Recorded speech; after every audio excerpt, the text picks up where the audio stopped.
your fighter. I mean, I mentioned to him, he seems mentally and physically and emotionally to be in the right place at this time. Yes, he is. We had early in his career where he was unstoppable and was dominating everybody that they put in front of him. Got fights that he was supposed to lose. He comes out and knocks out his opponents. But then there was also that time where he's admitted, his head got a little bit too big and his performances weren't too good. But his last fight, he shows by his performance that he had changed his way of preparing himself, his way of eating, and for this fight he did exactly the same thing. We changed training camp to Riverside, so I think that was a big plus for us, and we're ready for anything that Timothy Bradley brings. Yeah, to get out of Oxnard, it seemed that I guess you didn't want distractions to get to it. Look, in Oxnard, that's my town, and I still have my gym there, and my gym is going to be there for 20 years from now. It's still going to be there.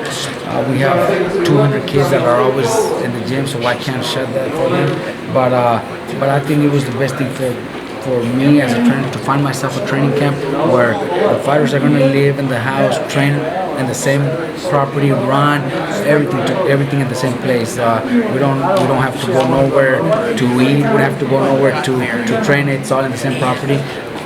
They don't have to go nowhere. That's a training camp.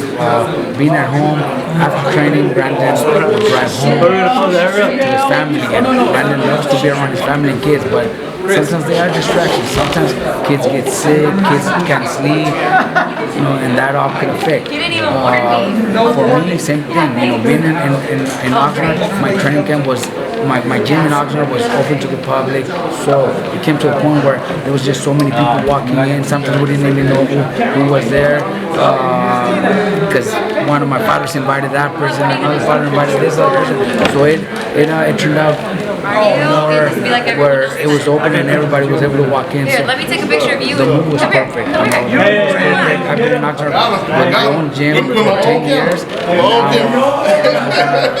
Follow the same thing for another 10 years in Riverside. Yes. Now, you mentioned that he's young, he's got a lot left in the tank. When you look at Tim Bradley, I'm not saying he doesn't have everything left in the tank. He's a dangerous guy, a proven fighter. But do you look at him that maybe it's the right time to face him? We're for the best Timothy Bradley, the Timothy Bradley that dominated the division, the Timothy Bradley that was ranked on the top 3 or 4 pound for pound best fighters in the world. The Timothy Bradley that beat Marquez in a tremendous fight. That's what we're preparing for, and that's what we're ready for. We don't want to see like, Timothy Bradley got hurt against Promoter, got hurt against Vargas, took a lot of punishment against Chavez. We don't want to see like that. We're ready for the best Timothy Bradley out there, and that's what we're going to fight against the best. You heard Brandon talking about, the Cameron Duncan situation. Do you think that he's not focused on the fight enough? He seems to be having like another agenda or a chip on his shoulder. We just don't want any excuses, But yeah, he did mention that, and there was no need for him to mention Cameron Duncan because now his wife is managing him. He fired his trainer. Now he got Teddy. I don't know. Maybe Teddy's doing it for a lot less money. I don't know. Joel worked for him 10 years. He deserved his 10%. Brandon has never questioned how much me and Cameron did. He has never questioned it. He comes to the fights. He's happy that we're making money.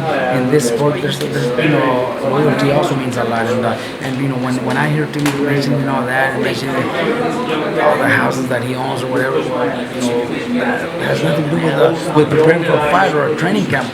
I just don't want to hear any excuses after the fight. He's got issues, and if he does, hopefully he doesn't bring them to the fight, because we want to fight the best Bradley out there. I wanted to ask you also, what about your brother Mikey? What's it look like for him coming back? Yeah, he's training every day. He's helping so many of our guys spar. He helped Brandon spar. He's sparring everybody in the gym, but there's nothing new. Same thing. We're just waiting, and his attorneys are handling whatever they have to handle. I think it's been a little too much already, going on 2 years, but there's nothing I can do. That's Mikey's decision, and I support him also. Right? And do you have a prediction on this fight, though? Because, like they said, Brandon comes straight at you, but you guys aren't that, you're not going to go according to a blueprint that fits right into their plans. Look, everybody that faces Brandon, with the exception of Pacquiao, because Pacquiao's special, Pacquiao's something different. Everybody feels the same way, but when they're inside the ring, it's a different story. Brandon puts that pressure, but he could also has a tremendous jab, and once he's in the inside, Brandon has those body shots followed by uppercuts that it's just unstoppable. And a lot of fighters, most of Brandon's opponents can tell you the same thing.